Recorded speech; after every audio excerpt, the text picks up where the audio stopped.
Hey, You guys. so which one is Laura? I don't see her.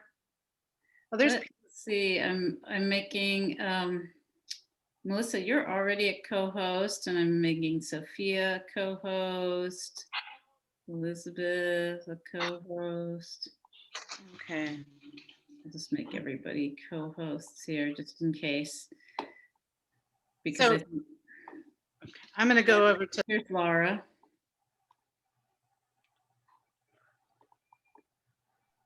Hello, hello, testing. Hey Laura. Hi. Hey everybody. Peter, I'll make you a co-host too. I think I did Elizabeth. Okay, and I have the ability to share my screen. I think as a co-host, I think you do. I think I've made you a co-host. Yeah, you should. Do you want to practice? Yep, here we go. Okay. Actually, if it's okay, can I just leave it like this? Because we're gonna start with the, oh shoot, this bar is not okay. And sadly, the captioner is just too exhausted after the poet laureate panel, which is not where the hearing impaired person was going to be. So whatever. Well, I mean, can you forward what I sent you to the student, and that way they can just follow along? If I knew, I don't know who they are. We were told about them from Michelle. If she comes, we can. And also, to be honest, we got word from Michelle that the student had told her that the captioning was awesome during the keynote speaker event, and that's where we didn't have the paid captioner. So, yeah. All right. And Reese, did you get the 2 bios for Brian Arake and I think Valerie that I sent you to your email? Did you get that? Wait, let me double check. Yeah, just check your email. I sent you 2 bios that they just sent me last night.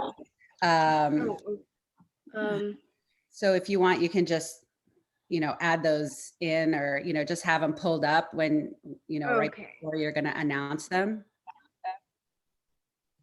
Here I got it. What's I gonna say? The Laura, the student who was so upset from Iran about their poem, do you remember, was it Danesh, the name? Yes. Okay, so he's here. He was he was in the poet laureate panel. He'll be reading, and I also moved him up in the reader list to ensure that he does not get cut off. Okay, great. Yeah, he shared a poem in the last session as well and got feedback on it. So yeah. Okay, good. Great. Reese, are you all set? Did you see what I sent you? Yes. Okay.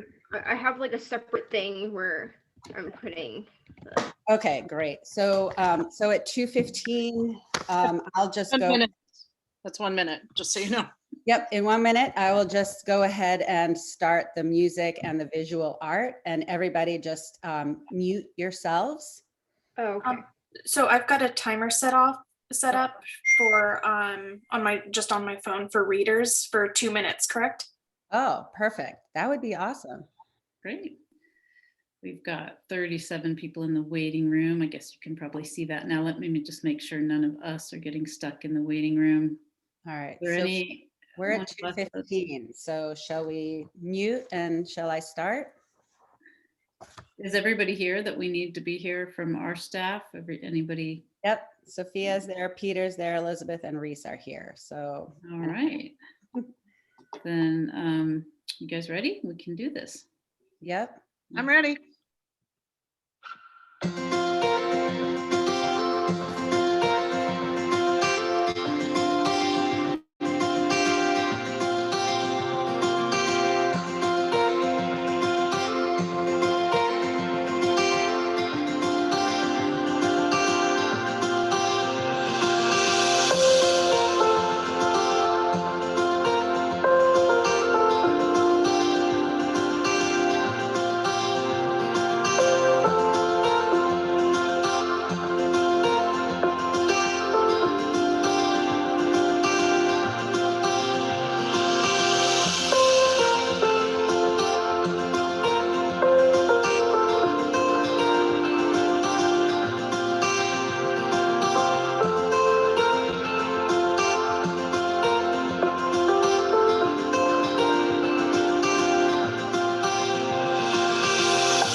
Hello, everybody, and welcome to the Havik 2021 Inside Brilliance Publication and Awards Ceremony.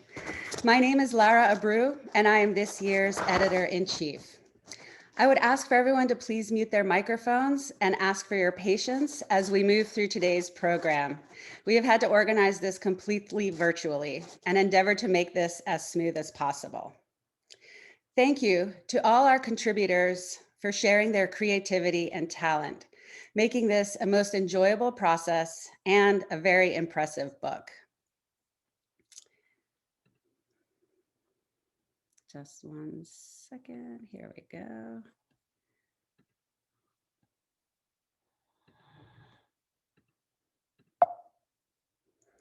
Okay, it is with regret that we have discovered some printing errors where parts of a few pieces have been cut off.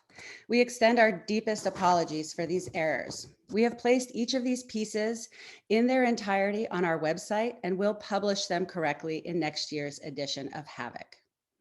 We extend our deepest gratitude to all our generous sponsors, without whom we could not continue to publish and distribute this anthology. Thank you to the Las Positas College Student Government and the Las Positas College Foundation for their most generous and ongoing support. We would also like to thank Toby Belowski, California Writers Club Tri-Valley Branch, Dr. Hal Jin, Elpida and Dietmar Kohler, Martin Nash, Andy Schreibman, Chris Henry, and Efreen McGay Peterson. I would also like to take a moment to spotlight one of our most fervent supporters, Ms. Charlotte Severin. Ms. Severin founded the Lydia Wood Awards in 1988 to memorialize her mother, who was herself an avid and successful writer. Lydia Wood began writing stories at a young age and earned her creative writing degree from Santa Rosa Junior College at a later age. Lydia took classes under David E. Wright, the founder of the Las Positas Journal of Arts and Literature. Her piece, The Challenge, was published in the 1982 edition. It told the story of a small fish living safely in a pond, but wishing for a more exciting life of fast waters and adventures, but scared to venture out. The story was an allegory for Lydia herself, who worried about being accepted by the much younger students at Santa Rosa Junior College. Ms. Severin founded the Lydia Wood Awards to honor first place winners in prose and poetry, and is herself a successful watercolor artist. You can see Ms. Severin's work in her one-person exhibition at the Bankhead Theater in Livermore this July and August.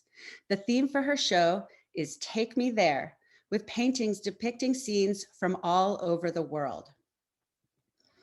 The Las Positas College Journal of Arts, Literature, and Academic Writing was founded in 1978. It was published by David A. Wright, an English professor at LPC, and first published under the title Chabot College Valley's Visions and Values. You can see the growth of the anthology through the years, from a small handheld journal to a large coffee table-sized book. This will be our 42nd publication. 3 years ago, then editor-in-chief Tim Seck suggested a title change to Havik, the Dutch word for hawk, our mascot, but also a play on words describing the world we live in. Havik is and has always been a student-run publication that strives to embody the spirit and experiences of artists and authors, and to serve those that would normally not be recognized. Everyone has a story to tell, and Havik aspires to tell those stories. Last year's edition set a record for both submissions and accepted works, a surprise given the emergence of the global pandemic. We have with us last year's editor-in-chief to share some of her and her staff's experiences in transitioning from in-person to virtual during this process. Please welcome Laura Likens.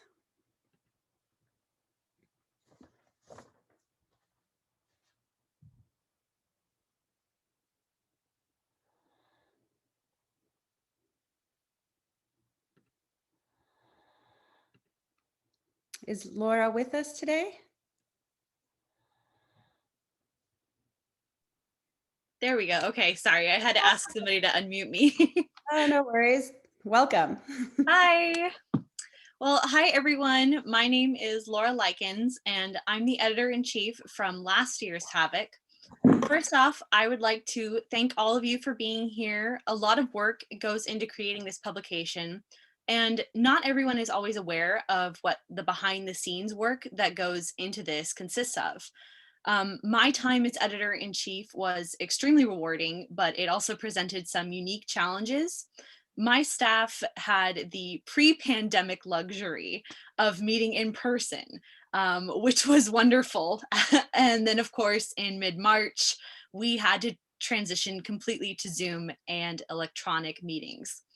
And while there were some benefits, our staff had to face different stresses of technology and formatting, specifically things like picture resolution and colors and how they can change from software versions and person to person. And not to mention the things like having to coordinate different schedules now that people's lives had completely been upturned.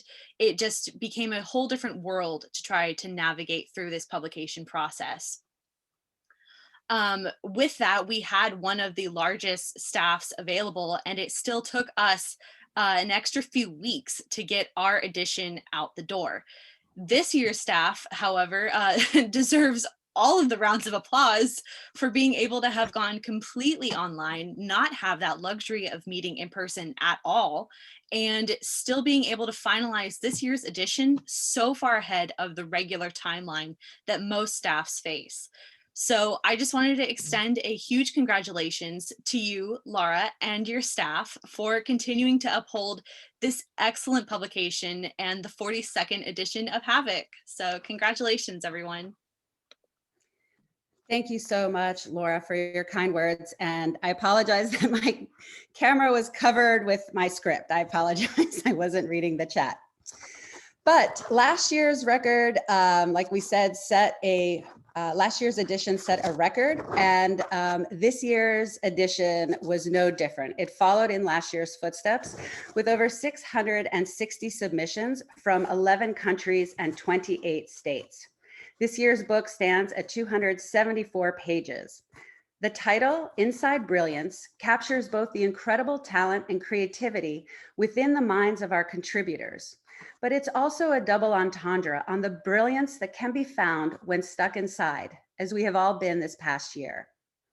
I would like to thank and acknowledge the staff who creatively and thoughtfully overcame the obstacles of an entirely virtual process. We all work cohesively and respectfully to put together this wonderful book, and I want to thank each of them for their hard work and all that I have learned from them in the process. Melissa Korber and Toby Belowski served as our advisors, with Peter Zimmer volunteering as assistant advisor. They all handled this unique platform with calm confidence and quiet guidance. To my senior editors, Elizabeth Reynolds for prose and Michael Henry for poetry, I thank you both for your time and dedication in honoring the pieces and value the experience and feedback you offered throughout this process. Michael could not be with us today, but Elizabeth would like to share a few words. Hi, everybody. My name is Elizabeth Reynolds, and I was the senior prose editor, as Laura has so graciously acknowledged. And I also want to extend my deepest thanks for the amazing amount of work that she has put in over the course of these past few months. If you all knew the number of hours she spent just doing everything possible to get this out on time, you would be staggered, as I am and as the rest of our staff is. So thank you, Laura.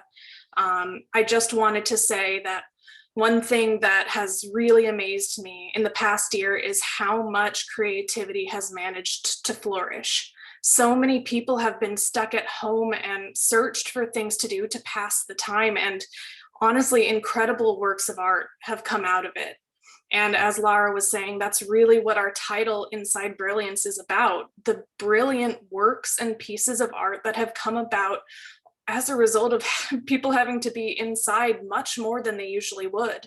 And now that in certain places we're finally approaching a slow return to the lives we knew before, all I can hope is that those of you who have picked up a new hobby or creative outlet to continue to create, because this book that we've made is a shining example of what we as a people can make, even in dark times, in stressful times, in alone times, and when the world becomes an unrecognizable place, we still are able to make incredibly beautiful things. So to all of you at home, watching, listening, creating, keep doing so and keep being brilliant. And for everybody, congratulations.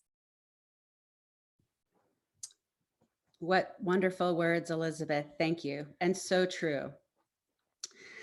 I would also like to extend a gracious thank you to the editors, Jessica Marty, Kayla Gregory, and Sophia Nunez for prose, and Reese McGay-Peterson, Fernanda Patino, and Jen Burnett for poetry.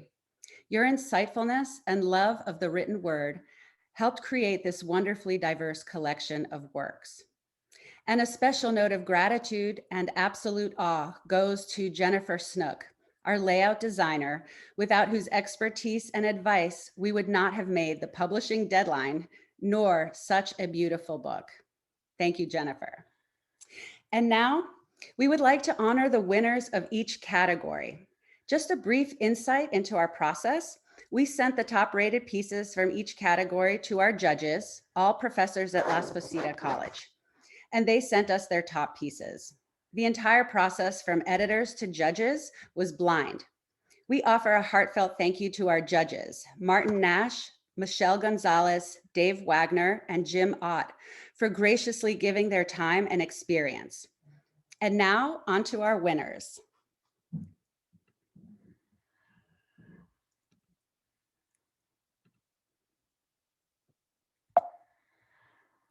Oops. Oh no. 1 second. Stop share. Sorry, just bear with me, guys, while I try to get that to move forward. I'm not sure why it's not going. Okay, let's try this. Ah, here we go. Okay. Can everybody see that? Yes, okay, great, thank you. Okay, so congratulations to Catherine Davis for first place fiction and winner of the Lydia Wood Award for her short story, Out of Season. Catherine had many inspirations for Out of Season, with the biggest being a summer vacation in the Pacific Northwest, the family members who lived there, a single visit to a Costco wholesale, and a 2-week-long mild obsession with ducks. Congratulations. Russell Doherty, second place fiction for Clouds. Russell attended UCSB and he's been writing for 10 years. During COVID, he has concentrated on short stories, Clouds being his 5th story. His first story, Drought, was nominated for a PEN Award, Best Debut Short Story. His work is published in Somerset Review, Potato Soup Journal, and Lunaris Review. Susan Hettinger, third place fiction for her short story, In Our House. Nicholas Padron, honorable mention fiction for Dreaming in America, which was based on his mother's experiences as a newly arrived political exile. Diva, yes, her name was Diva, but she couldn't have been less the type, was an original, loved for her fun personality. It was a challenge to do justice to the smiles with which her name is still uttered 30 years after her passing, or to write the kind of diva story the family expected to read. The suffering she masks from the world, she did not hide from Nicholas. Please welcome Mr. Padron reading an excerpt from Dreaming in America.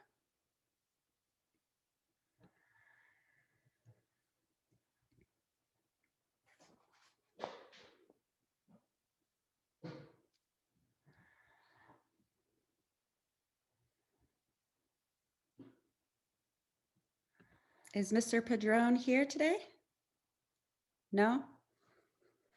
Okay, sorry for that. Oh my gosh, I almost left the meeting. Okay, I'm gonna just share my screen again. Oh. Here we go. Okay, Matthew Berg, honorable mention in fiction for his short story, Everything. Matthew Berg is a follower of Jesus and a husband who grew up in the Midwest.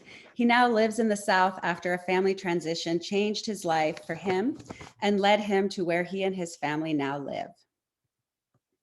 Carrie Ann Torgeson, first place poetry winner and winner of the Lydia Wood Award for He Tramples Daisies, and which was inspired by the passing of her mother on Christmas Day in 2010 after a long illness.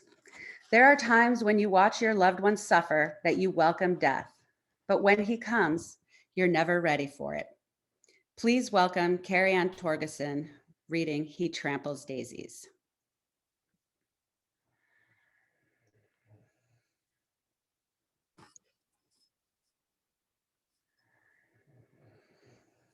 Can you hear me? Yes? He tramples the daisies. What a terrible house guest. His heavy cloak drags keepsakes off the mantle as he coasts by. He leaves a trail of broken picture frames, never offering to piece them back together. And his hourglass, marks a ring upon my table. I show him the door and request he leave. You're not welcome, please go. She is not ready. It's cold there down below. I shove him out and slam the door, but he creeps, waits by the oak, in the flower bed, under her open window. He tramples the daisies, and marigolds bloom at his feet. He climbs our tree, one by one he snaps the limbs, breaks them free.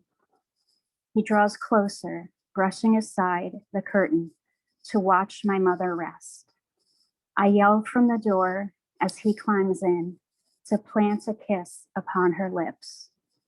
Before I make it to her side, he shrinks her down tiny size and slides her deep into his pocket. Thank you. Thank you so much, Carrie Ann, and congratulations. Thank you.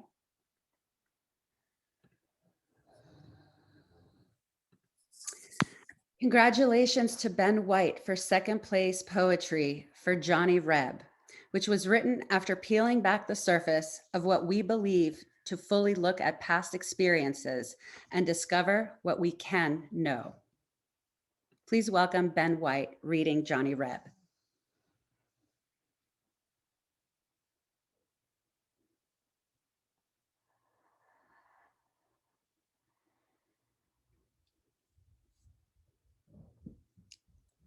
Is Ben with us today?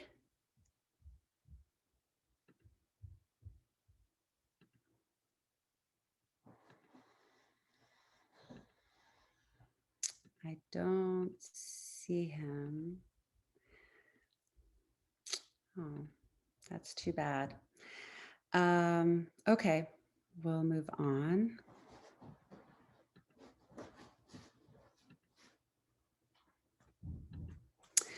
Congratulations Here, to. I just unmuted him. Oh, perfect.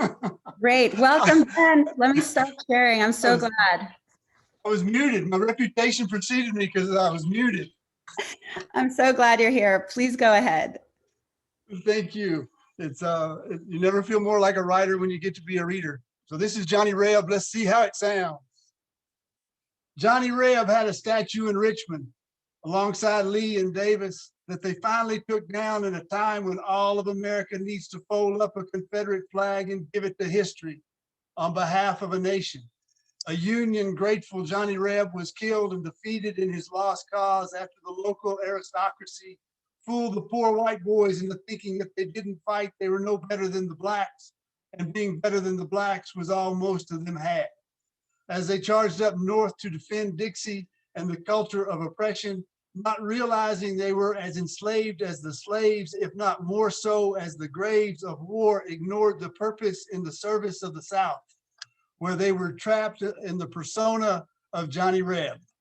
With cornbread pride and pork rind patriotism, where loyalty was sliced off the high hog to convince them they were blessed, just, and loved by good old boy Jesus, who rode with them as far as Gettysburg, where he discovered a gilded pretense of freedom and abandoned those wood slat worshipers retreating back south to watch Atlanta burn, Charleston choke, and New Orleans slide into her own decadent decay. But Johnny Reb still found a way to keep inheritance alive with his back turned on God and a lot of God's children.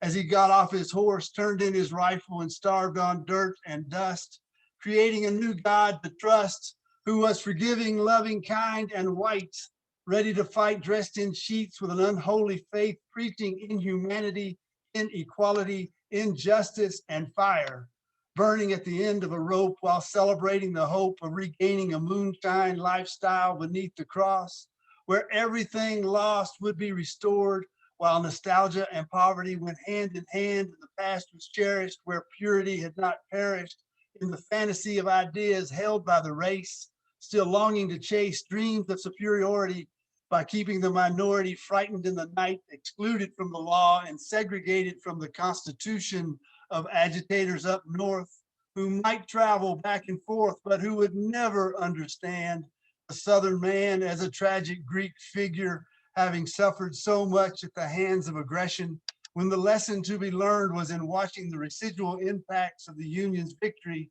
turn into racist policies and prejudiced practices throughout the South, but in northern cities as well. So even 40 years after Johnny Reb fell, he got his statue raised and praised for Southern heritage, memorialized and recognized as having some kind of American spirit he never really had.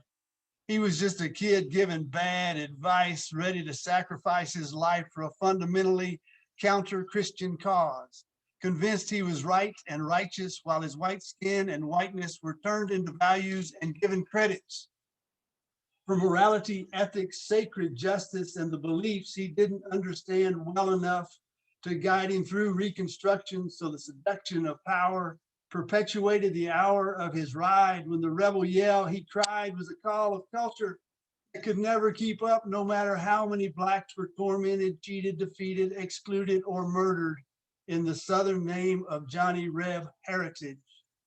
And history won't miss the statue as much as his statue missed history. Wow, Ben. Just beautifully powerful. Thank And that was the reason I chose this to start off our book. Thank you. Thank you so much. And congratulations, well deserved. Okay.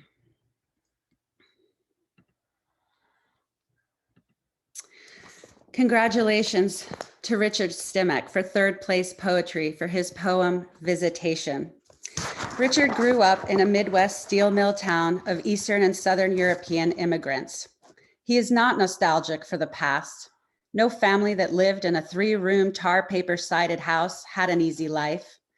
Yet parents believed in a better future from this painful present, got up each morning, went to jobs that they knew were killing them, and prayed that their children move away in adulthood, which they did, leaving houses, missing people, and empty churches that Richard sometimes wanders into, like the local Catholic church, St. May's, which has this icon of Mary of Czestochowa. Congratulations to Vineet Karup, honorable mention for poetry for his poem Zardozi, which was an entry to Havik in 2021. The inspiration for the piece was drawn from the Indian artisans who weave textiles with precious metal embroidery, an art that traces its roots to Persia and speaks to his interpretation of lying and deceit while incorporating allegory and strong South Asian Persian imagery. Please welcome Vineet reading his poem Zardozi.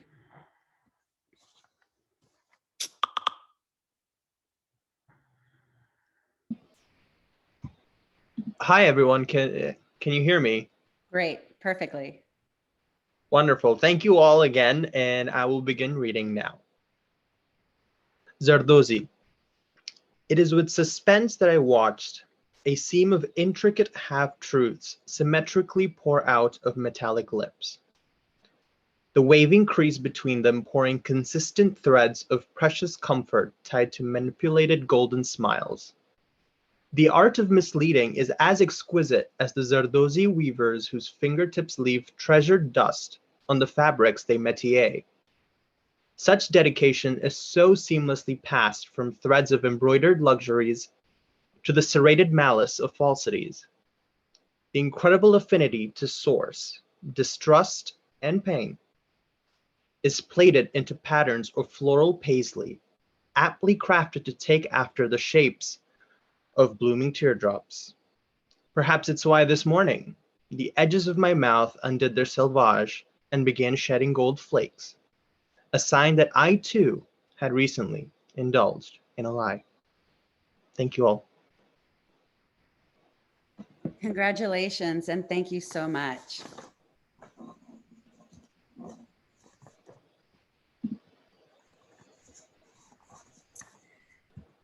And I think you might need to mute again. Thank you. Congratulations to Brianna Fay for High Beams, Get Off the Road, honorable mention poetry. High Beams was originally inspired by a dream in which Brianna was traveling down her favorite road in town and a car traveling the other direction flashed their high beams at her 3 times. She woke up with a sense of alarm, like they were trying to tell her something. She tried to write a story that included this poignant scene from a dream. She must have written 100 drafts, but could not capture the message. Finally, one night in treatment, she had the dream again. It was even more vivid than the first. And that's when she knew it was a message from her subconscious. And she was finally able to put it to paper in her poem, High Beams, Get Off the Road. She needed to get off the road she was on. It was not too late. Please welcome Brianna Fay.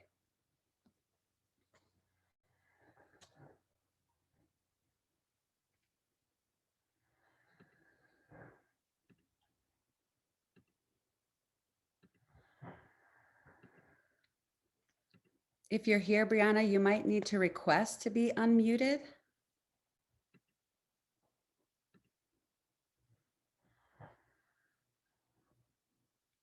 Okay. She's not here. Okay, we'll move on and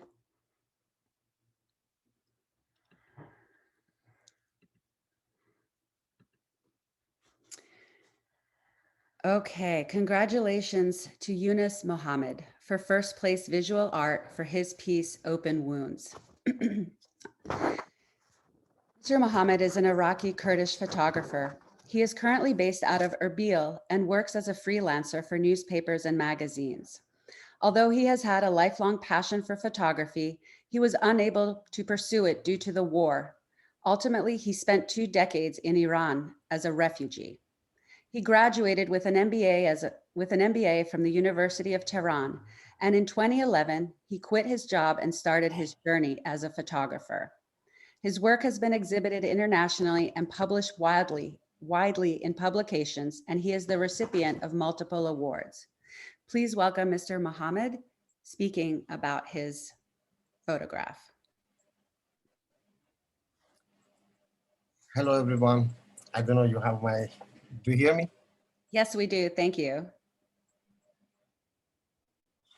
Thank you very much. And it's an honor for me to have this wonderful award. Or thank you very much. Honestly, I cannot believe it, but I want to talk about the picture, and it's one of the, it's a part of the documentary project that I'm doing it from 2019, and still I'm working on it. And it's about sacrificing of our Peshmerga at the ISIS war. In fact, honestly, at the time of the war, I was every day at the front line and every day covering the situation. And when it finished, very soon I find out that I got PTSD, and from around like a year and a half, I had a very bad situation. And then with helping from my doctors in Tehran and Chicago, I become like a better, I come back to the normal life. But I had a strong question in my mind. Okay, it's happened for me, that just I was there as a photographer, but what happened for them that they were fighting them?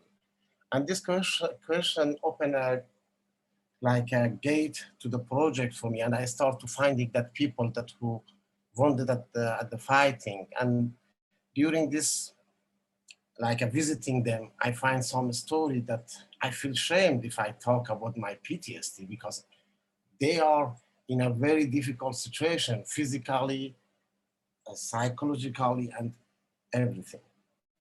Sorry for my English, but just I want to thank you again for this honor that you guys give it to me, and I try to be at that level of this award. Thank you very much again. Thank you so much, Mr. Mohammed, for sharing not only this very powerful image, but also the disturbing story behind it. Thank you so much. Thank you. And congratulations. Thank you very much.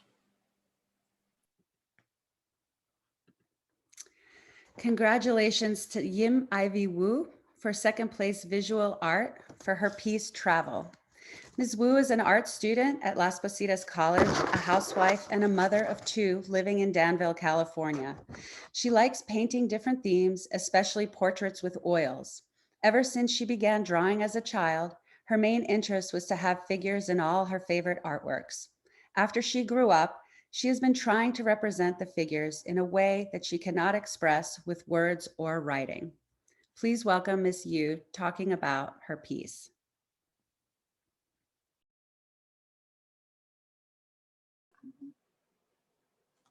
Hi, everybody. My name is Yim Ivy Wu, and thank you to have me here.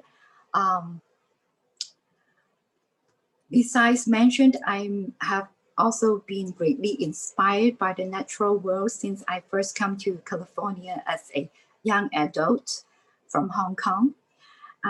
In this piece, Travel, I reference a picture of my son taken a few years ago while we were traveling in Europe.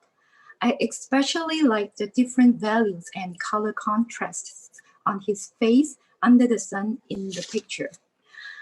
At the beginning of painting this piece, I use acrylic for the first layer and then add details with oils according to the hue, value, and chroma. I also used masking tape for some straight lines on the painting when it was dry, which is how I got the lines sharp. Those are some techniques that I used, and hopefully they will be helpful for any other beginning oil painters. Thank you. Thank you so much, Ms. Wu, and all of your pieces that were accepted are quite impressive. Thank you. And if you wouldn't mind just turning your speaker back off, perfect. Congratulations to Kathleen Urban, third place visual art for her piece, Quilting Whimsy. This is an actual quilt, which makes you really appreciate the intricacy that went into making such a beautiful piece of art. Congratulations. Pat Way, honorable mention visual art for Before the Ballet. This was a sketch that they did and quite impressive. And En-Hee So, honorable mention visual art for her ink sketch, Zephyr. Congratulations to Dawn Michelle Baud, first place creative nonfiction for Diary of a Ghostwriter. Dawn Michelle Baud is an international writer, educator, and senior Fulbright scholar. She currently makes her home in Las Vegas, where, in her spare time, she grows succulents. She will be reading an excerpt from Garrett Updates, Rue de Vaugirard, 6th Arrondissement, Paris. Wow, that was very good. Thank you very much. Hello, everybody. It's a real pleasure to be here and to hear this work and see this work. And it's an honor to have received the prize. I'm going to read from Garrett Updates. And this book takes place when I had moved, really with a perfect stranger, to Paris. Laurent left me in a friend's garret for the afternoon.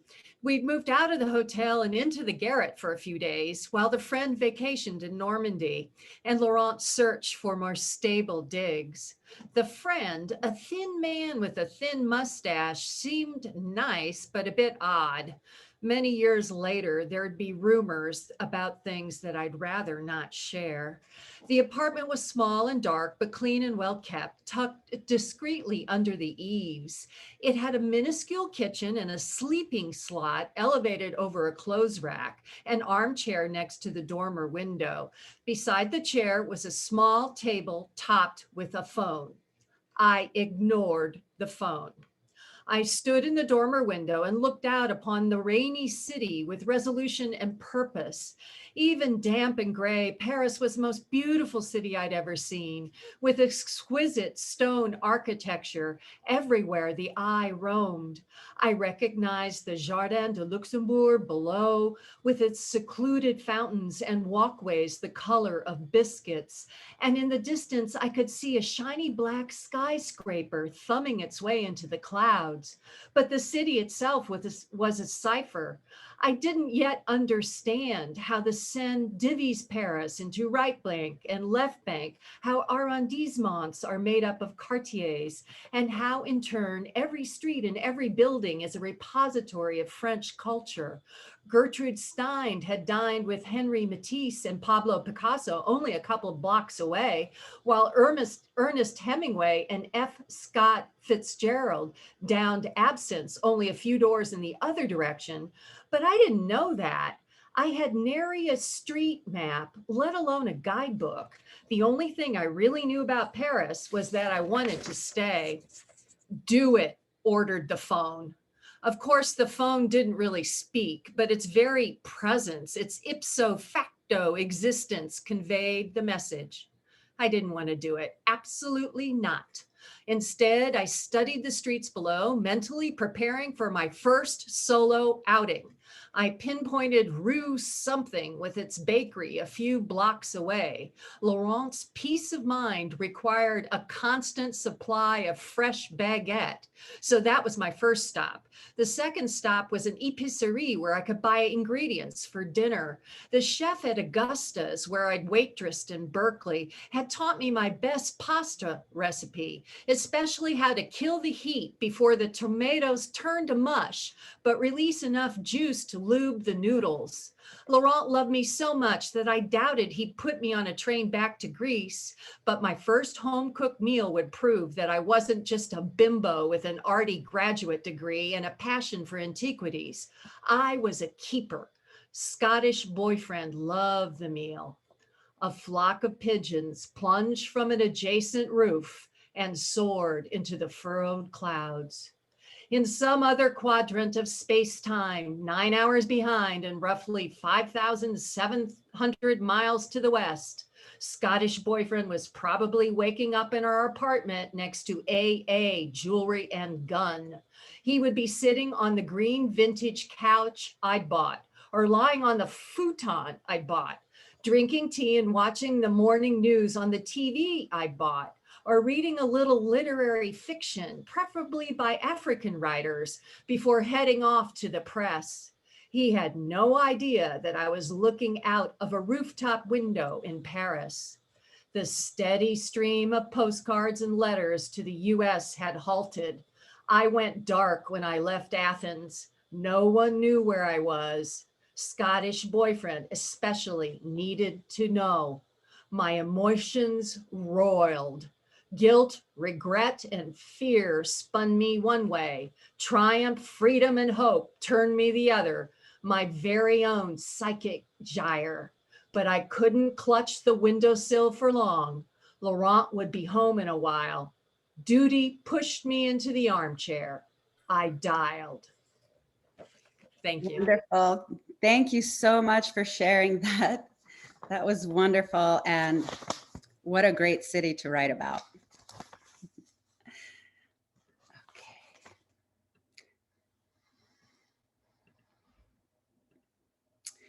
Congratulations to Mercury Marvin Sunderland, second place creative nonfiction for Happy Green Chlamydia Plush. Mercury Marvin Sunderland is a transgender autistic gay man with borderline personality disorder. He's from Seattle and currently attends the Evergreen State College. He's been published by University of Amsterdam's Writer's Block, UC Riverside Santa Ana River Review, UC Santa Barbara Spectrum, and the New School's The Inquisitive Eater.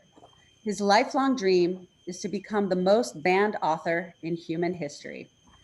Please welcome Mercury Marvin Sunderland reading Happy Green Chlamydia Plush.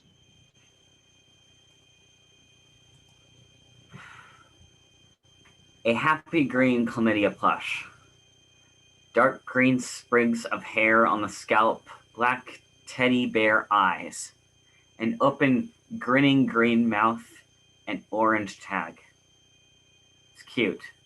It's soft and it squishes easily in my hands, the sound of a laptop running, the pain of a brand new UTI. Cramps, a headache, lack of water. I haven't drunken anything in a while. There's a window behind my laptop screen. The sun just came down and I pull down the blinds. My arms are heavy and sore. My glasses are smudged and I have to clean them yet again. The chlamydia plush has factory seams. It was featured once in a Valentine's Day ad from the Giant Microbes Company. They featured a sexy bedroom with all the STD plushies, all of them smiling, sitting on the bed, waiting. I lie on my bed and I take a big swig of water. I sit back at my desk with the chlamydia plush. I fidget with my septum piercing.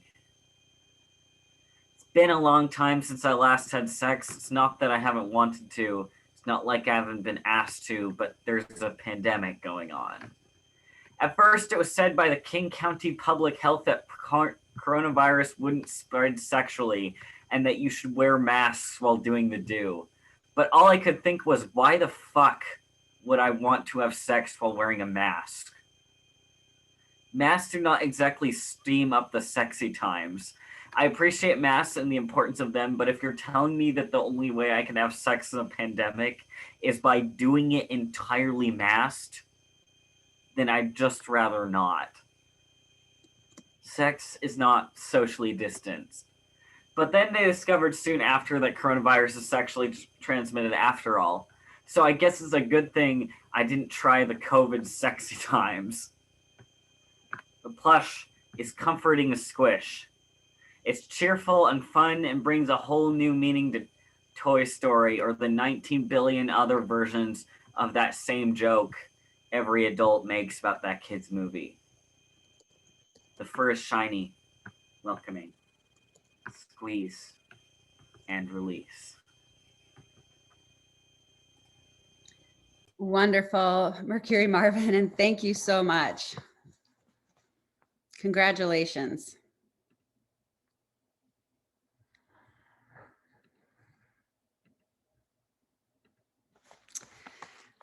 Congratulations also to James Sievert for third place creative nonfiction, Super Fast Trains, Super Slow Trails. Although James primarily reports about Europe, he always hooks his writing to some idea or issue relating back to his home base of California. In the case of this creative nonfiction piece for Havik, the inspiration was the fantastic system of fast trains that exists in Italy. He wanted to contrast this success story to the struggles in California with building a high-speed line, while also reporting on Italian national parks. Italian high-speed trains whisk you throughout the country while local transport takes you the last mile. And suddenly, you are alone on a hiking trail in a national park, enjoying vast vistas, ancient monasteries, and close encounters with wildlife. Mr. Sievert wanted to say a couple of words.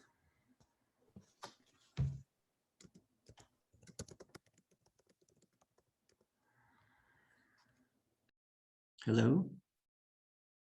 Hello. Yes. We can hear you. Okay, that's great. I didn't want to read anything, but I just wanted to say thank you and express my admiration for all the work you're doing. I'm here in Europe and I'm missing California all the time. So that's why I always try to include something about California in my works, whether nonfiction or fiction. So I'm glad you appreciated my work, and I do a lot of writing about nature and hiking in Europe, and this is a current book I'm working on, is to create several nonfiction pieces about what it's like, especially during these pandemic times, because I'm in Switzerland, actually, where the lockdown was never so severe as in Italy or France or other places. So I was still able to go more than 100 feet outside of my place. But I managed to go to Italy during the summer when everything had opened up. It's closed down again, but soon I will be back in Italy and back in California this fall. So anyway, thanks for the great work you guys are doing there. Thank you so much, Mr. Sievert, and how lucky to be able to spend time in such beautiful places. Thank you and congratulations. Congratulations to Kerman Chung, first place experimental for the mock-up TV series introduction.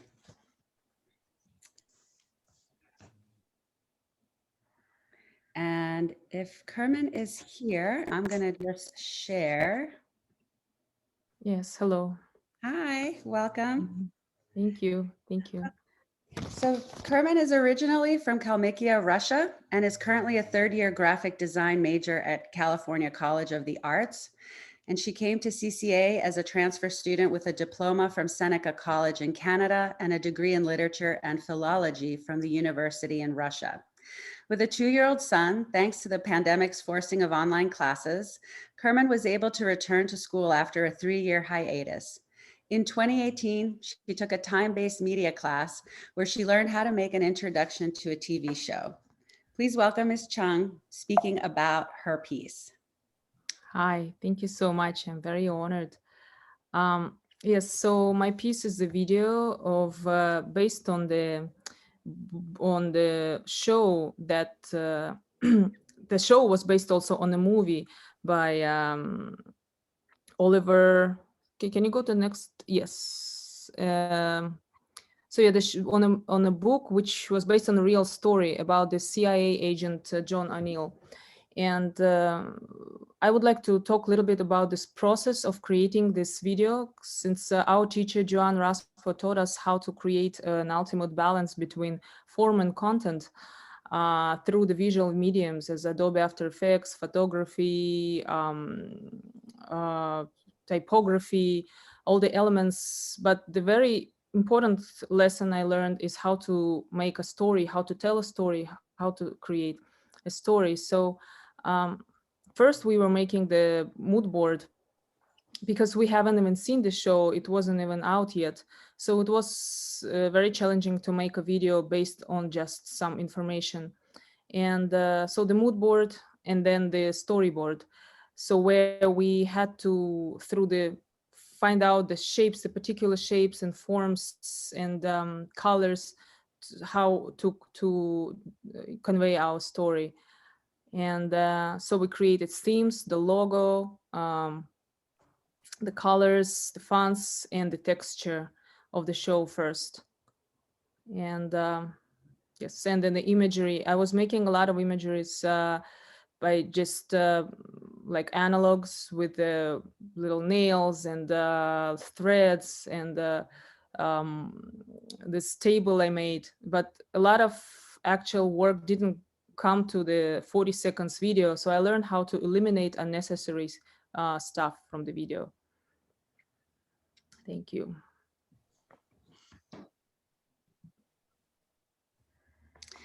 Thank you so much, Ms. Chung, for sharing what is a very intricate process that I'm sure I certainly didn't appreciate how much went into it. So thank you so much and congratulations. Thank you. Okay, and last but not least, we have a congratulations to Matthew Abudi, The Truth Behind the American Dream, first place academic nonfiction. And this concludes the awards portion of our program. Congratulations to all the winners. Your certificates and awards will be mailed to you in the coming weeks. We want to now thank thank everyone who signed up to read. We are excited to hear your words brought to life. Please welcome Elizabeth Reynolds and Reese McGay Peterson, who will be your moderators for the reading portion of the program. Hi, everyone. I just want to make sure going into it that we stick to our time limit because we have a lot of readers today. We're not going to try and be rude or anything, but if we notice we're going a bit over, we will have to cut you off, unfortunately. So just keep that in mind as you're reading. And yeah, we're really excited. We have a lot of great works out, and I'll hand it over to Teresa. Hi, I'm Teresa Reese. So first up, we had Craig Kurtz. He was going to read The Old Man. Craig Kurtz often published under the name Wortley Clutterbuck.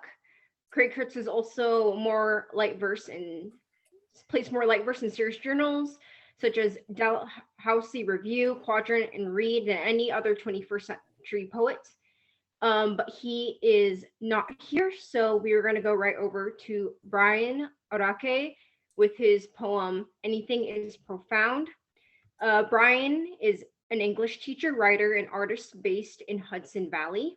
Anything is Profound was written while he was teaching in Woodstock High School.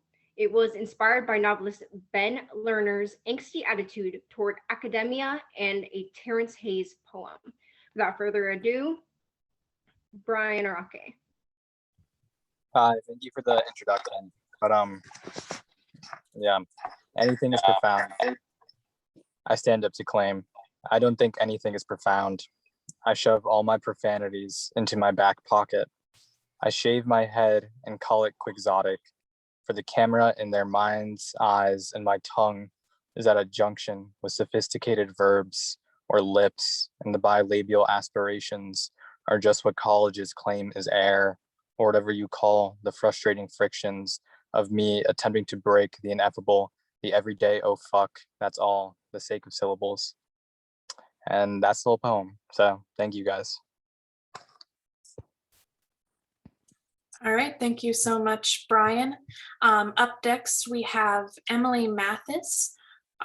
Emily is a writer and a school psychologist in New Mexico. Her flash fiction was shortlisted for the 2020 Bridport Prize. An excerpt of her novel was longlisted for the 2020 Disquiet Literary Contest, and her work has appeared in 5x5, Flare, The Flagler Review, Cathexis, Northwest Press, and many others. She is here to read a selection from her short story, A Father's Touch. Can you hear me? Okay, so this is just the introduction. Mark watched Leonard hug his grandchild.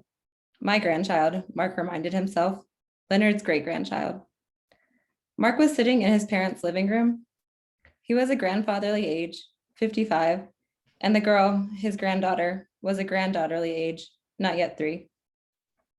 His own father, Leonard, was 78, too old to be the grandfather of a young child kind of age. Mark had grown up in this house, but he sat on an olive green armchair in the corner of the living room like a stranger with poor manners, one whom a certain kind of woman might see with their legs kicked up and say, well, make yourself at home, won't you? There was a fire burning. Leonard had made a big show of starting it. Mark had made a big show of stoking it.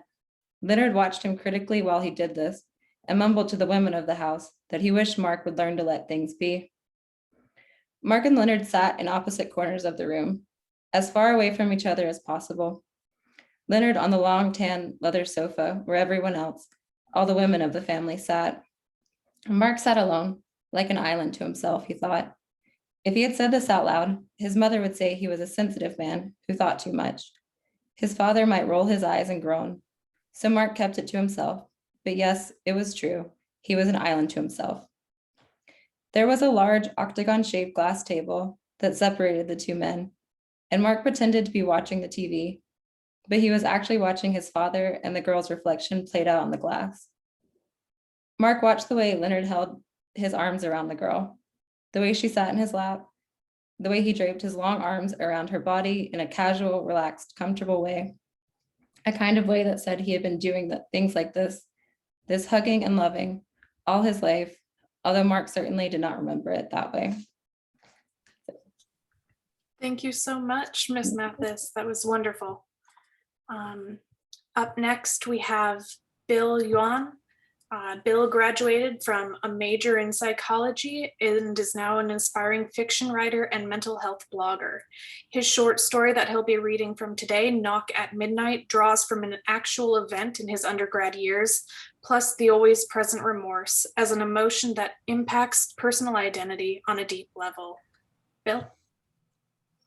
Hi, thank you for the introduction and thanks for having me here.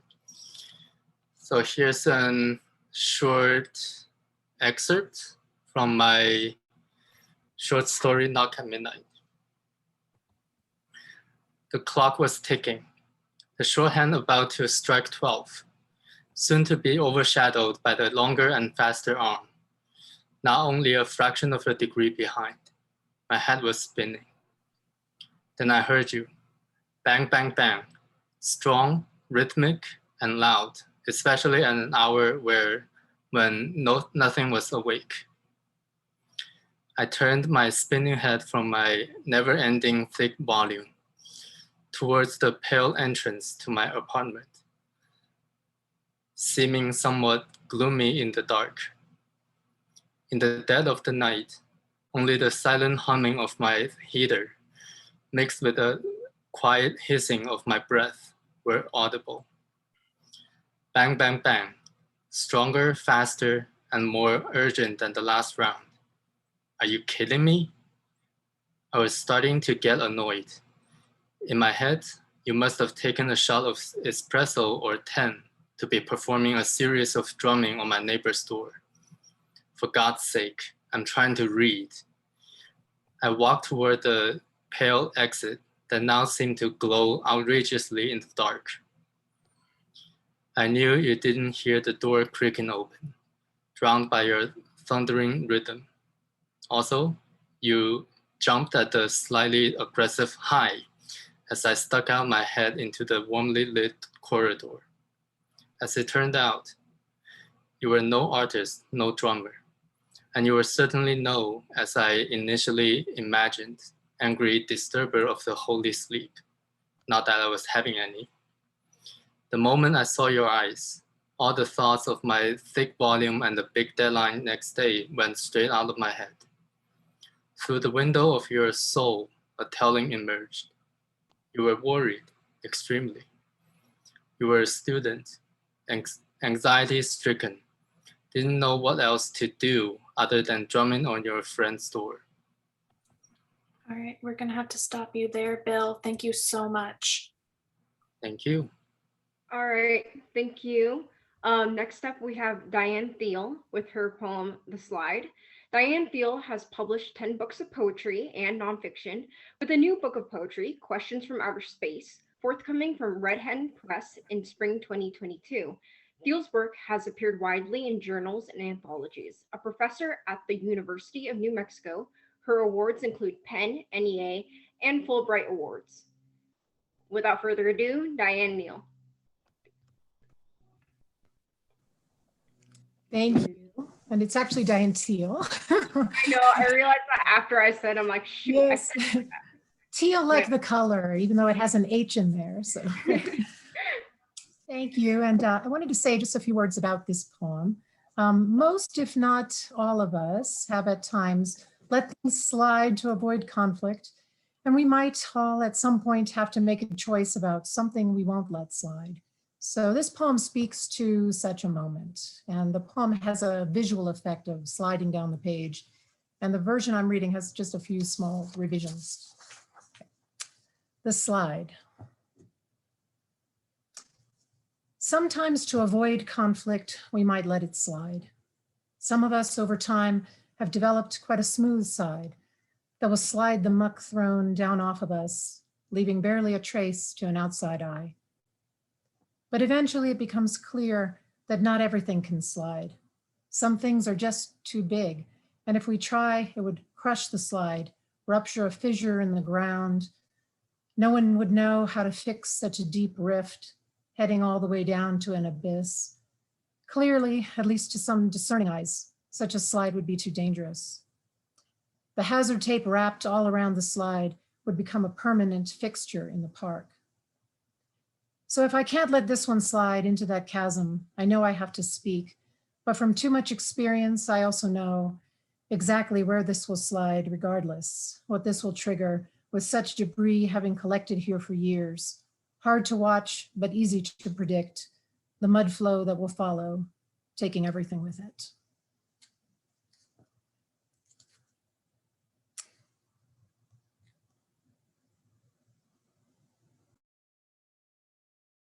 Reese, you're muted. My bad. Okay. Thanks again to Ms. Thiel. Up next, we have Ravichandra P. Chittampalli, who was formerly a professor and chair of the Department of Studies in English, University of Mysore. He will be reading his poem, Allegory of Angst. Is Mr. Chittampalli here? Also, I'm sorry if I get anyone's name wrong again in the future and now. I'm very much here.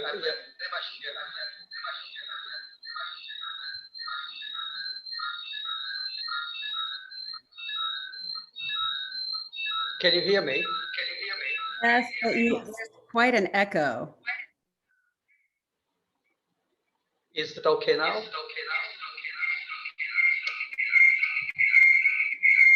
No, there's quite an echo with every word you say. If you can turn off the volume on your computer, I think that might help. Your microphone. Let me see what I can do.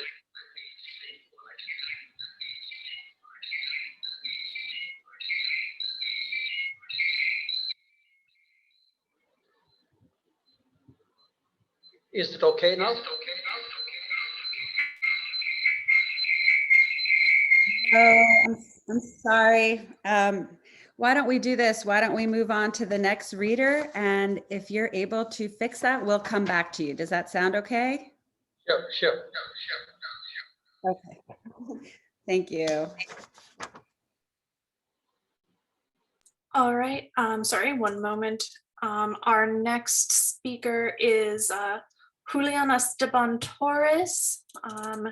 He was the president of the Indian Association for Canadian Studies and a director of International Council for Canadian Studies in Ottawa, Canada.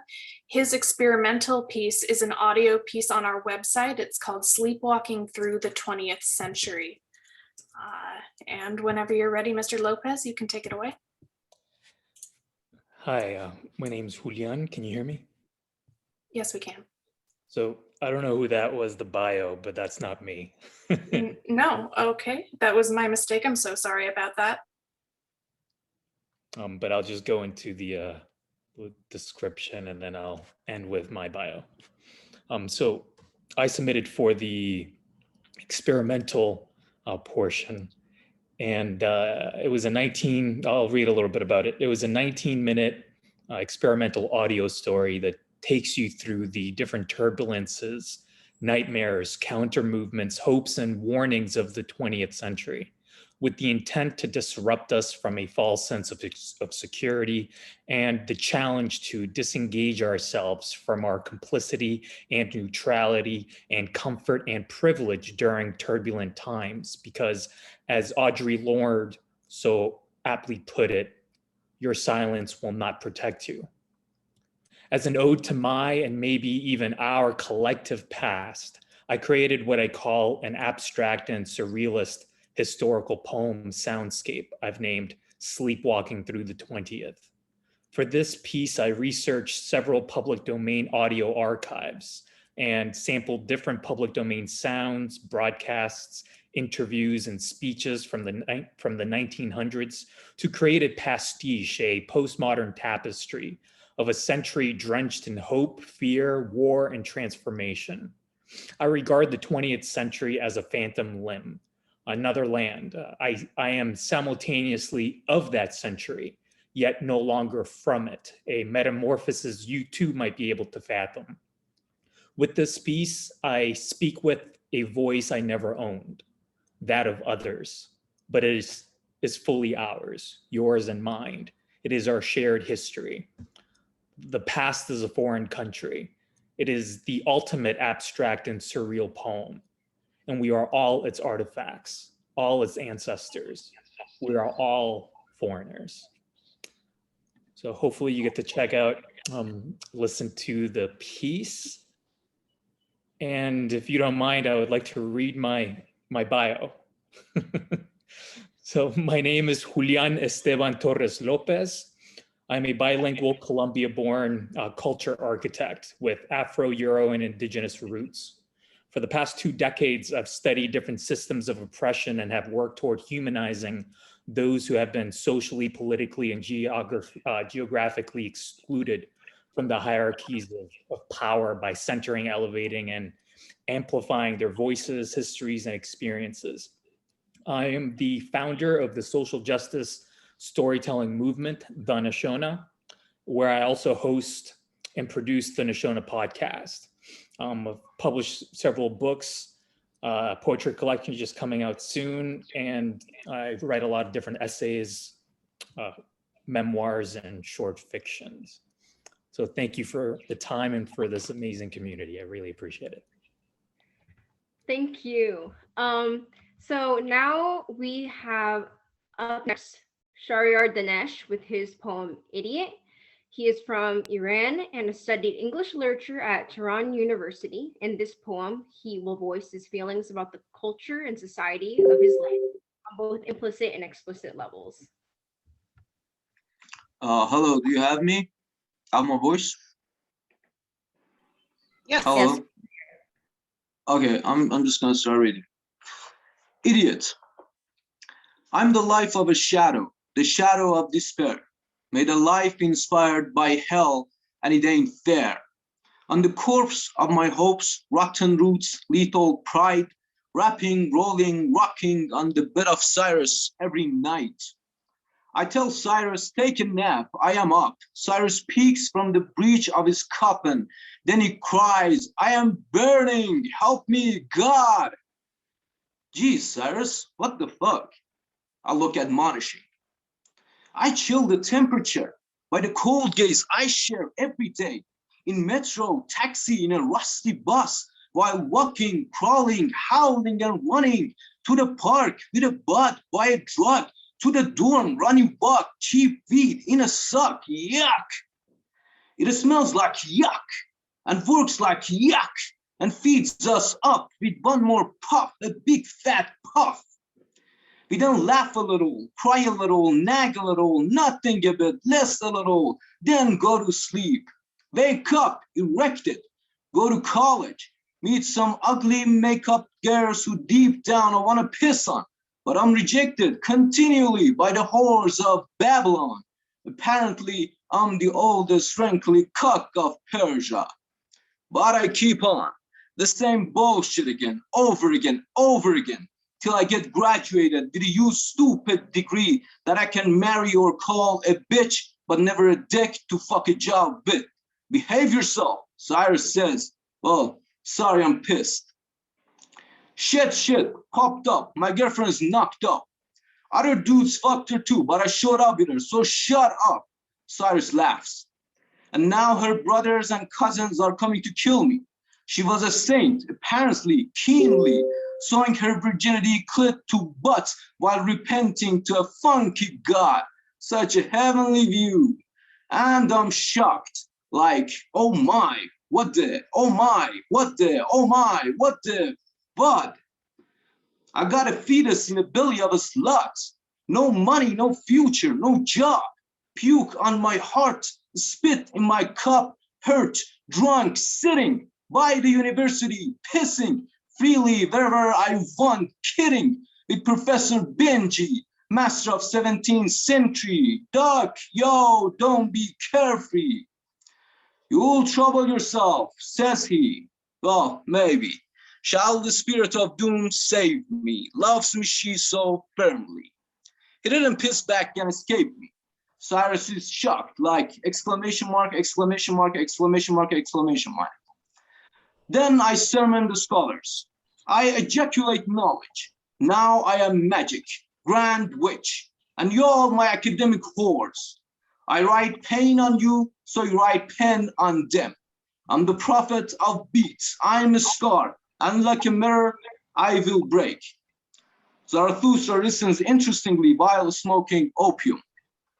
And now I walk my desperate feet on the lonely streets, give a trash seeker a smoke who weeps in need of dope to spare the night and nightmare's plight when he dreams the light.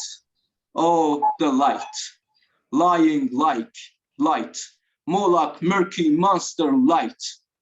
The light ghosts me and ghosts me and ghosts me, but I keep chasing and chasing and chasing till I vary.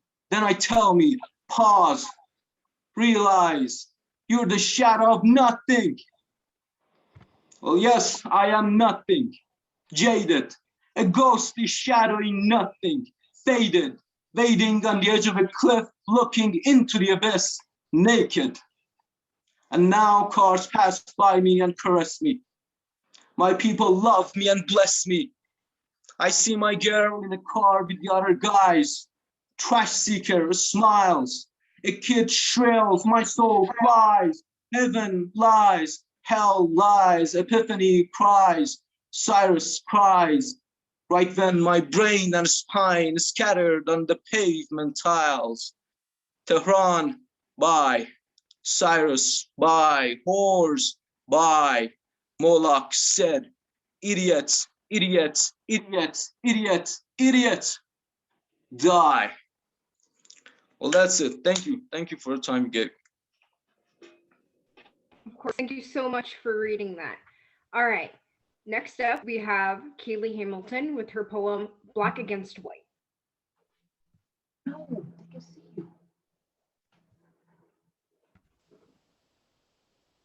Thank you so much for accepting me. Ebony against ivory, fabrics rubbing together.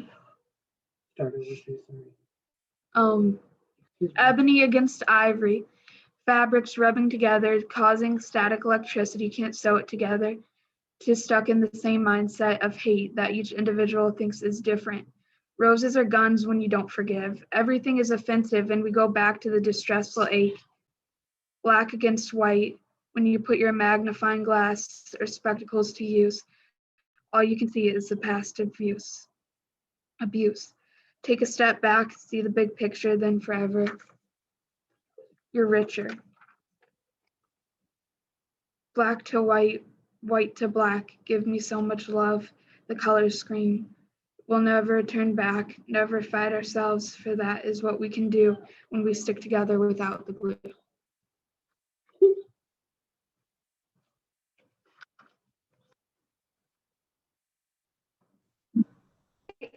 Thank you, Ms. Hamilton.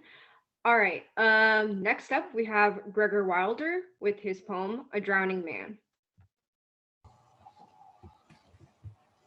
All right. Drowning Man starts with a quote. We in our turn sought the same escape book of Alcoholics Anonymous. The temptation to drown is all around, to nosedive into shallow ends of liquor pools with no lifeguards. The temptation to drown is all around, to let go and sink back to my bottom when the weight of the world drags me down, to never come up for air again. The temptation to drown is all around. I already drowned once before, sometime in the early 90s. I think I was 5, when I fell off the fun noodle after crossing the rope in our apartment complex pool. I guess you can say that was the day I first went off the deep end. And though I survived only to die and come back again time after time like a maskless Jason Voorhees on an amphetamine-fueled rampage, the temptation to drown is still around. When my 2-year coin doesn't double as a life preserver, I'm sure it would sink as fast as I can, trapped inside vicious circles of condensation gathered on tables. The temptation to drown is all around. Every street is paved in black tar heroin. Every corner a sharp edge I must avoid. The tips of rigs poised to pierce my skin. Every church is a block from a knock spot. There's panic in Needle Park. I pray for the wicked. Lead us not into temptation. to drown. But I can't trust the soul. Every face that I breeze past starts to look like a relapse. A 6-pack of Henry's hard soda sits at the bus stop waiting to board the next 40-ounce eastbound to freedom. Empty bottles with scratched off labels shuffle into basement meetings and call themselves anonymous, while a rundown looking bottle of rum is in the alleyway taking a leak. I think he may have a crash chess against the bottle of Smirnoff in the park. Minibar bottles riding merry-go-rounds. All it takes is just one little push. The temptation to drown is all around. Beautiful bikini-clad bottles on beaches, sexy under clear blue summer skies. Spin the bottle, kiss your life goodbye. The temptation to drown is all around. College campuses and classrooms crammed with cognacs and Coors. Another case of Coronas caught crossing the border. I hear they all got thrown in the cooler. This always happens during ice raids. Jaeger bombs over Baghdad. Wine bottle skyscrapers span city skylines. I see constellations in the stars of the scars along the crooks of my arms, and every block must have great cell service because it's never hard to find bars. Temptations to drown, to take the plunge, where that little plume of blood in the needle becomes the mushroom cloud that completely destroys everyone. Devastation, my adolescence filled with butterfly effect blackouts, entire weekends lost from memory to madness, from tequila sunrise to blue moon. These days of wine and roses last too long and are covered with thorns. Desperation, destroying the house in search of that last one you're sure you hid, diving into dumpsters, tearing through trash bags for some empty for one tape. Delirium, a disease of the night, the sweating, the shaking, the raving, screaming hallucinations, little animals, lions and tigers, and bitter ends, jails, We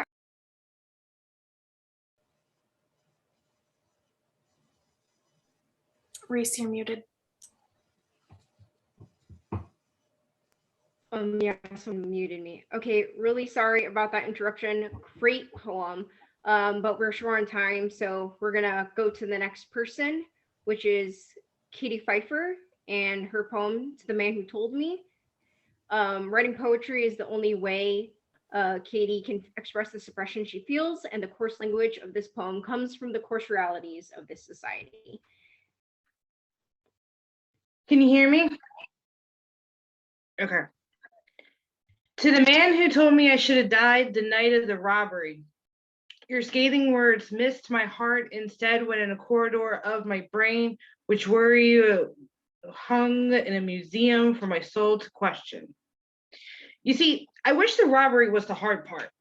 The warm gun to my petrified neck, even my artery couldn't pulse. His bleak eyes turned into a painting my soul is drawn to, wishing it could concentrate on something else.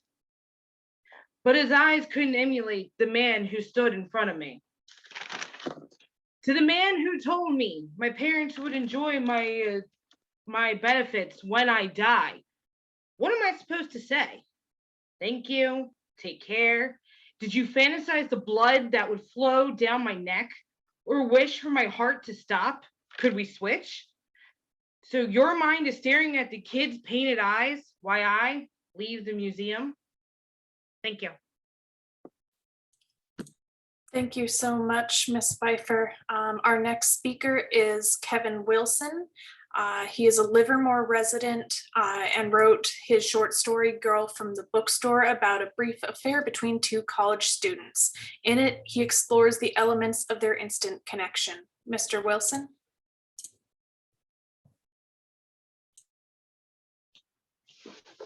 Thank you. I'm off mute now? Okay. No, I am not talking to you. Excuse me. So I'll just want to say a few words about my story rather than reading it out loud to you. I wrote The Girl from the Bookstore is a he said, she said story.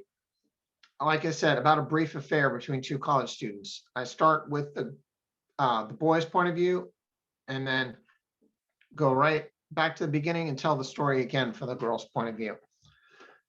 I wanted to give the reader a richer and more complete version of the events of things that happened in the story. I was curious to know as I started writing, what was the attraction that these two had? Why were they so not just attracted to one another, but so comfortable around each other that they were able to accelerate the relationship the way that they did?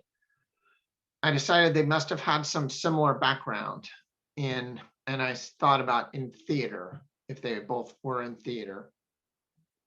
And the boy says a line, which is my favorite in the story. We were acting out roles from each other's memories.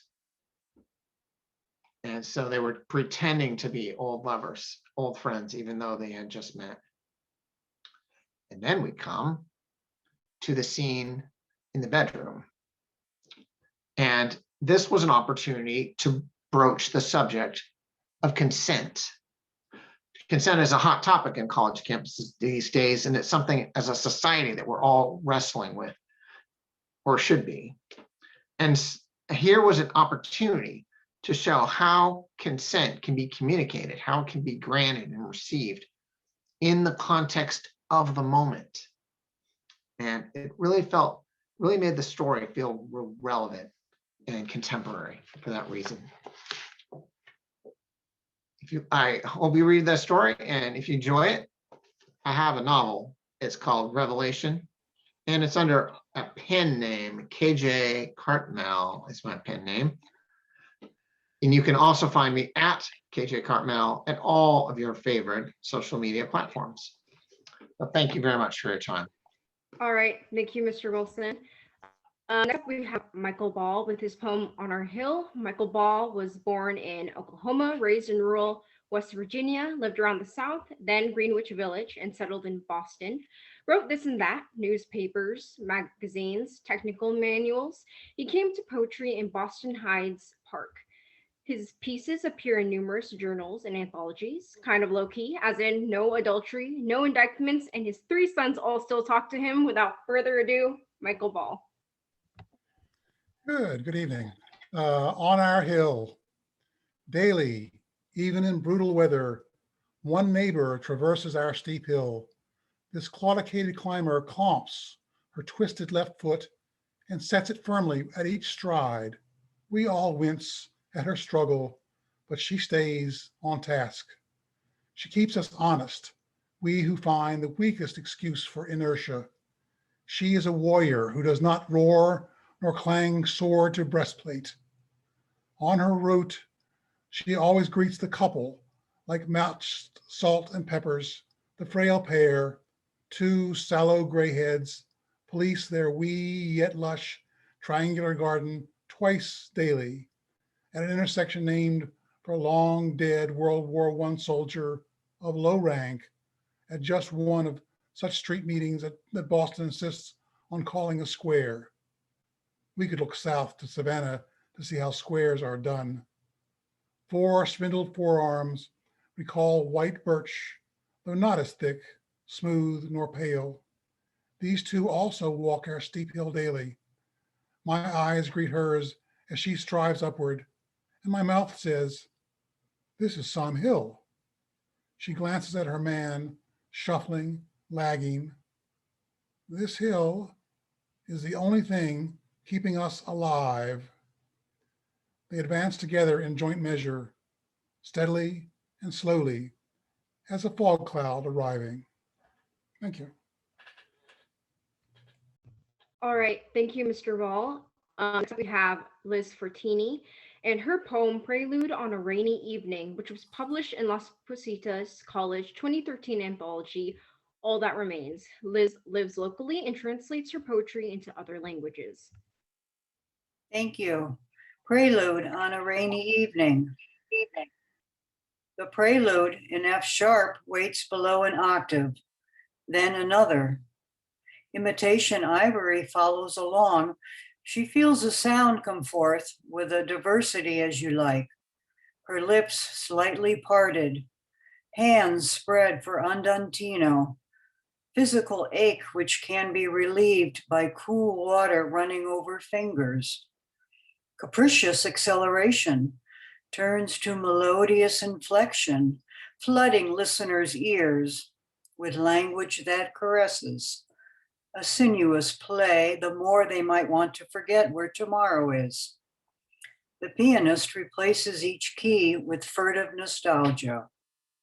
The prelude, played just a month ago, glides and gleams. Music speaks. The piano in the concert hall is a luster of Brazilian rosewood under lights that project from the ceiling and dance on a silhouette.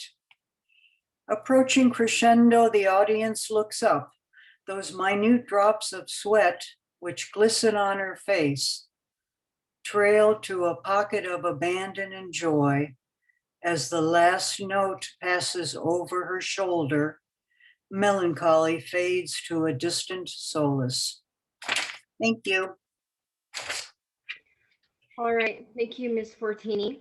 Next up, we have Violsi Cabrales, author of The Fall and The Welcome Visitor. Violsi is 20 years old and fell in love with language as a child and started writing poetry 7 years ago.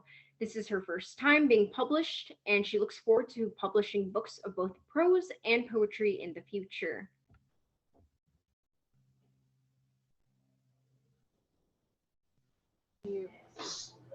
Hi. Hello. Can everyone hear me? Okay. Yeah, I can hear you. Awesome. First off, I would like to thank my teacher, Toby Bielowski, and my classmates for all the peer review we've done this semester and all the hard work we've put in. I'd also like to thank my family and friends that have been able to make it out and watch this tonight, and also that have just inspired me over the years. This poem is one of many. I've been writing poetry for a while, and I fell in love with it. So I hope that this poem about falling in love will also just be something for you to enjoy. I want to read it out of the book. I really enjoyed seeing my name in print. So I'm gonna pull it up real quick. I'm sorry, I didn't have that ready. I was gonna read it from something else. I don't have it memorized. I know, that's probably bad of me. Okay. The fall. Falling usually ends in two ways: a rough awakening or a rough landing. It begins with a slight sway, forgetting where and how to stand. Oh, I skipped a line. Oh God. With a hesitant smile and forgetting where and how to stand or what you were even about to say. I don't know if it's like being drunk, but you could say the fall is intoxicating. The pheromones and dopamine combined can leave you hot and heavy. And though you may be inclined to wait, it may get frustrating.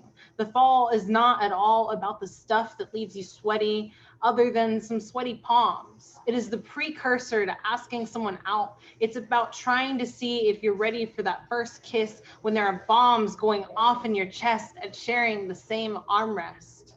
My friend, the fall can be hell, but falling in love is pure bliss. Thank you. Thank you, Ms. Cabrales. Next up, we have David Grubb. David Grubb is a retired Coast Guard warrant officer living in Maine, has creatively written since childhood. Career and family always came first, but he's changing that aspect of his life and loving every minute. His work appears or is forthcoming in Toasted Cheese, The Elevation Review, Everyday Fiction, The Bookends Review, Abterra Flash Fiction, The Dead Mule School, and others. Without further ado, the Grub, author of This Place, Unhappy Chickens, and Good Rooters. Hello, am I muted? We can hear you. You're good. You ready? Okay, Yep. so I'm just gonna read This Place. Wouldn't have time for the other one, so it'll just be This Place. Thanks for having me, this is awesome. If ever there was a place like this that existed where my mind could sort out the delusional from the rational, the despondent moments from the cherished, a blue sky so vibrant and relenting, I could only imagine it from childhood, or in films or created by the brushless strokes of Monet, Go, Pissarro, Canaletto.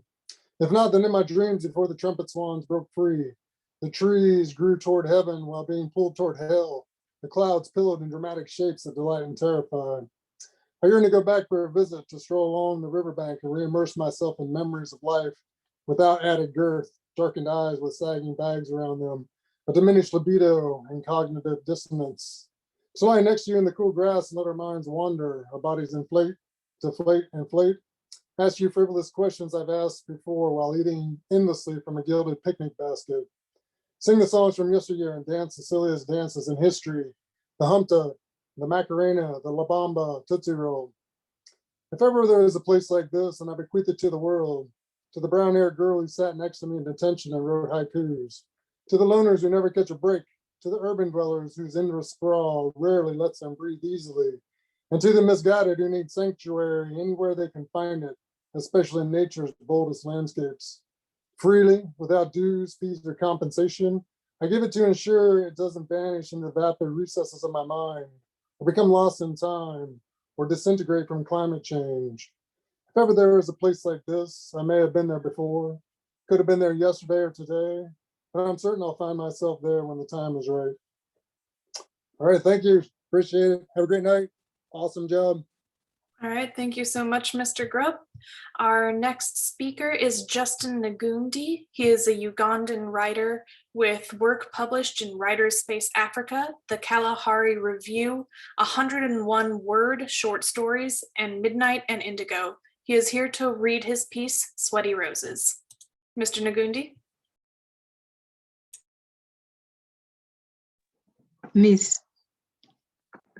I apologize for that. I am so sorry. It's all right. Yes, feel free to give me a sign if I speak too much, because it's prose. I wrote this story because there's a novel by George Eliot called Adam Bede, which seems like it does not get enough credit for its greatness. And then it's also a tribute to my father, because we used to read books together. Okay, Sweaty Roses. Reading has always been Salongo's second love. Can you hear me? Yes, we can hear you. Yes. Reading has always been Salongo's second love. Salongo means the father of twins. Salongo's second love. Never mind that his wife Nalongo means the mother of twins. Never mind that his wife Nalongo abhorred the sight of his reading chair and detested his heinous reading culture at the dinner table. Left foot tucked under right thigh, a thumb jammed in each ear. He had a knack for ignoring her cooking and her signature perfume, the smell of sweaty roses enfolded in her brown skin. Pity it was she who needed reading glasses, not him. Greater pity still that she was disgruntled even with the knowledge that she came first place. You're not listening, Muzei, old man, the little sovereign reproaches, sprawled on her back on a papyrus mat by his bedside. She's dressed in jeans so shredded that they should belong on a garbage heap, and an overlarge t-shirt with the words straight outer. He can't make out the tiny words at the bottom. The words are locked up in a yellow box. She holds her telephone aloft in front of her creased brow, her leg crossed at the knee. In that drowsy waking moment, he sees her face again. Every morning for 3 hours at night, as night slithers in, he sees her, his past in vivid color. As usual, he shakes the specter from his eyes. He rubs the glowing bald patch on the crown of his head and guiltily wipes a hint of drool from his face. Nzukuse, I've woken up, he says too quickly. She clacks her tongue disapprovingly. One morning 3 years ago, when his eyes still drank thirstily, Nalongo, his oppressor-in-chief in her most intricate scheme, died in her sleep on Easter Sunday, no less, right after ironing 9 of his least favorite pairs of khaki trousers and burning a jagged hole in his newest shirt. A few weeks later, still reeling from this chain of upsetting events, as he supped on a piece of steamed matoke, plantain, and ground nuts, his heart hiccuped for a few seconds, warranting a necessary visit to a hospital in a screeching van. From that day on, he had a new tyrant in the form of his youngest daughter, Nakato Joanna. Nakato means the younger of twins. Her twin would be called Babirie, who is the older one. With teenage enthusiasm, she threw herself wholly Unfortunately, into... we're going to have to stop you there. It's That all right. was Thank you. wonderful. Thank you so much. Thank you. Thank you too. All right, we're going to move on to our next speaker, Charity Morris. Miss Morris lives in Eastern Oregon with her partner, 7 children, 2 dogs, and 1, according to her, evil feline. Previous publications can be found in Labyrinth, Lucky Jefferson, and 42 Stories Anthology. Miss Morris, whenever you're ready. Hi. So instead of reading my piece, I just wanted to talk about the background of it. Everyone can hear me? Okay. Residue is a nonlinear mixed prose and poetry. It's bookended with poetry on both ends, based on poetry based on, side effects. And that's really what the story is about, side effects of love and trauma. The story was originally created for the NYC Midnight Short Story Contest in 2020. It placed first in the paranormal romance category, and it is the first and only paranormal romance I've ever written. I struggled with it quite a bit. I don't believe in ghosts, but I wanted to give it my best. So I thought about it for a while, and I settled on the closest experience I personally had with a haunting, which was when I first started teaching. I've been teaching since 2013. I had a student deported mid-year, and for the next 4 months, his seat remained empty. And it was the largest and most tangibly felt absence. The classroom felt haunted. And from that, I built this story, which on its face is a romance story, barely better than Twilight, but underneath is an allegory about the trauma our nation inflicts on itself via deportation, like the train that graphically removes Danielle's arm in the first paragraph. We are amputating parts of ourselves and then denying that it happened. I chose to mix tenses. I kept the past and present tense and the present and the past by choice to reflect the cyclical nature of trauma, how our collective and individual experiences prevent us from moving on. You can read it 2 ways. If you want to read it as a paranormal romance, Danielle gets her happy ending, happy if impractical ending with her ghost boyfriend, but read as like an allegorical psychological tragedy. We see that Danielle will never heal unless she acknowledges that the trauma is both real and irreversible. And it can be found on pages 77 to 80 of Havik Inside Brilliance.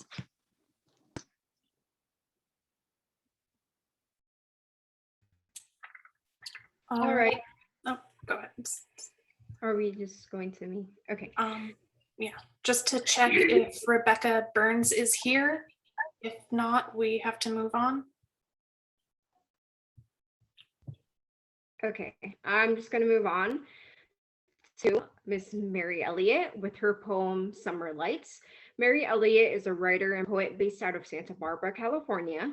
She studied English literature and language at the University of California at Santa Barbara, where she received her degree and has made a career in public relations with an emphasis in arts marketing. Without further ado, Miss Elliott.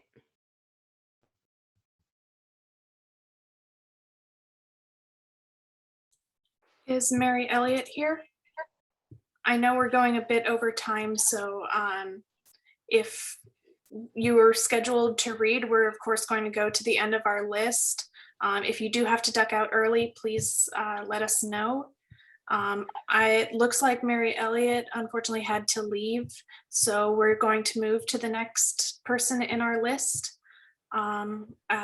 which will actually be communicated by Lara, our editor-in-chief. Thank you so much. Unfortunately, Ranjith Sivaraman was unable to join us due to illness, but they asked if I would read their poem for all to hear. This is called The Angel and the Dirty Boy. The kid loved playing in the mud, a mud much darker than his skin. He was comfortable being dirty and ugly because all his mates were so.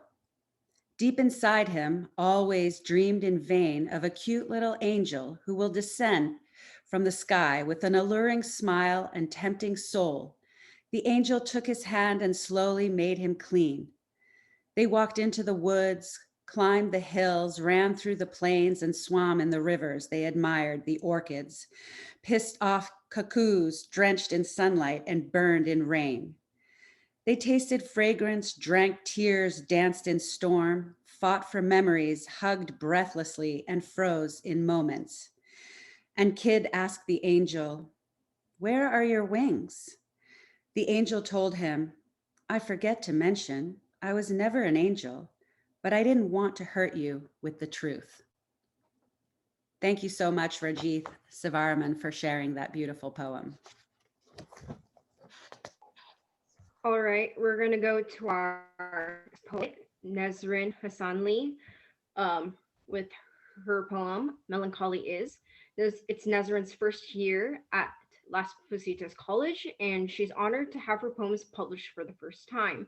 To her, poetry is a creative outlet and wisdom is an art form. She is excited to share some of her work with you today and is eager to learn from the other writers. All right, hello everyone. I will read 3 of my short poems and I promise it'll be under 2 minutes. So, melancholy is to open the window for the first time in the day and you find yourself staring at a sunset, to stay up long enough up at night and hear a rainstorm from start to finish. Sometimes we don't need a clock to tell us how much time we've missed. Nature is that mentor in our lives with the stern but kind reminders we need. Parks. When I was a kid, parks were a fun and lively place.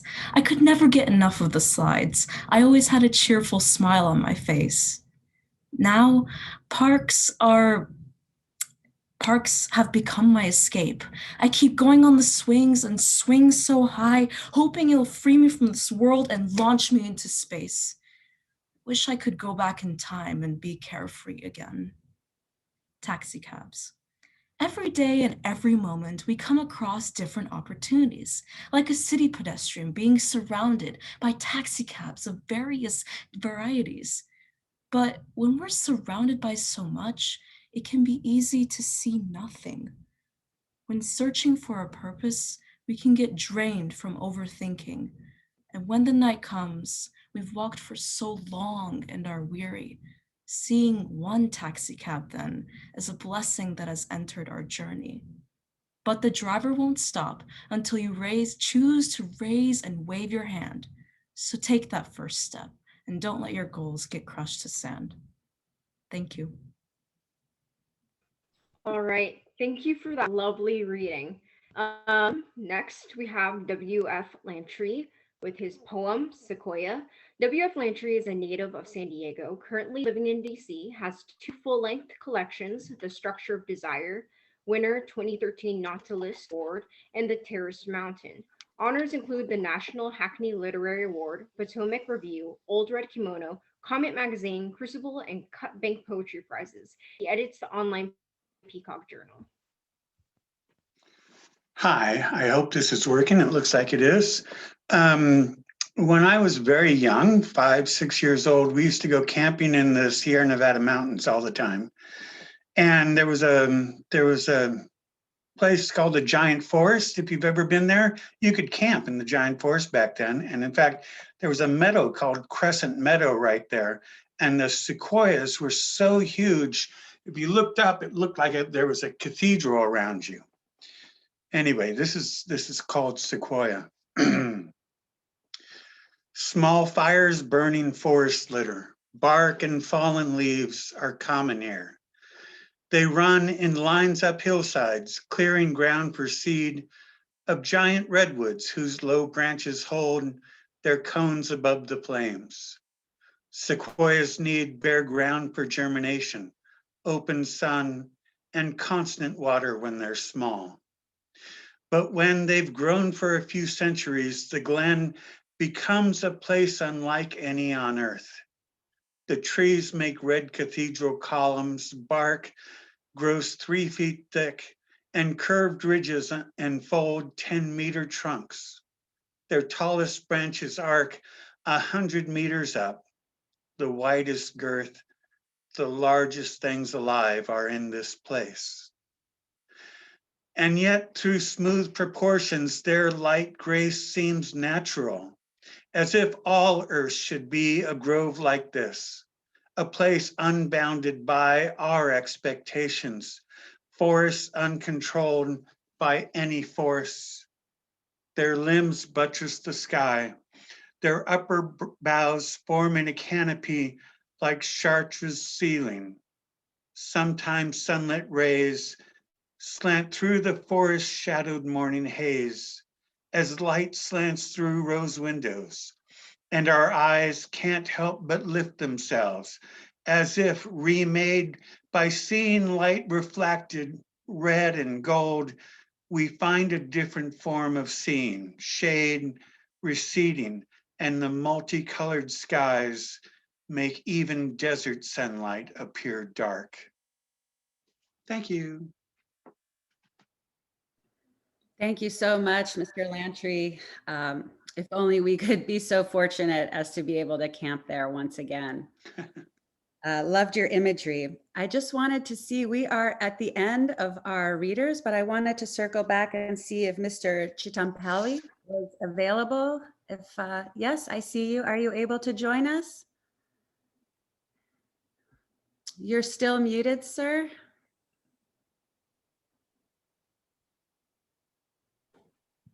Can you hear me now? Yes, perfectly. I'm so happy.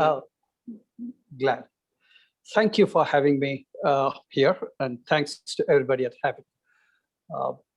Here goes. Allegory of angst. The day settles like a cat curled upon the gable roof, while shadows fleet like a squirrel, race across open spaces. In the heaving heat under false roofs, thoughts swirl like eddying air, stirred by groaning blades of a restless fan. The only drop of water is the leaking damp from an aged air conditioner. The mind cannot strip itself of its garb like the body can, to grow utterly nude. In spite of the heat and the humidity, like a tower crane lifting load, the brain lifts, swings, and drops each event from its dark recess onto memory's high flow in an endless motion, till it either fits or congeals in place. There are no impertinences in a sick room, but a mere waiting and a suffering, till such time hands roll you out. Half-eaten fruits and dirty paper cups do not tell stories, nor do they matter. The bed does not retain impressions of 1,000 births or latent deaths in a world sliding off the zenith westward. In the intense passion at the moment of betrayal, the heart grows still like the impervious noonday sun, while black ants emerge from cracks in the wall, the floor, and the wardrobe. There is then a procession in order, a picking and a carrying of the spill, the secreted and the dumped. Thank you. Wonderful, Mr. Chitampalli, and I'm so glad that we were able to hear your poem. Well, everybody, this concludes our ceremony. I want to thank everybody for joining us and for sharing your inspirations and imaginations and creativity. We hope you consider submitting to Havik again next year and spreading the word of this fantastic and unique publication. Should you or your friends or family like a copy of the book, the order form is on our website. And if you have received your book in the mail and it was damaged, or if in a week you still haven't received your book, please email us through the Havik website and we'll be sure to send out another copy. I thank you all so much for this great honor. It's been a tremendous afternoon listening to such poignant and powerful words and works of art. So I thank you all and be well.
All right, this Zoom call will remain open for as long as there are people in the room. If everybody wants to discuss, I can unmute people if you want to have a free chat session. Otherwise, I'm just going to let people slowly move out to the next room, whatever you might be doing for the rest of the night, whether you're going to attend another panel or if you have other plans. Thank you all so much for attending.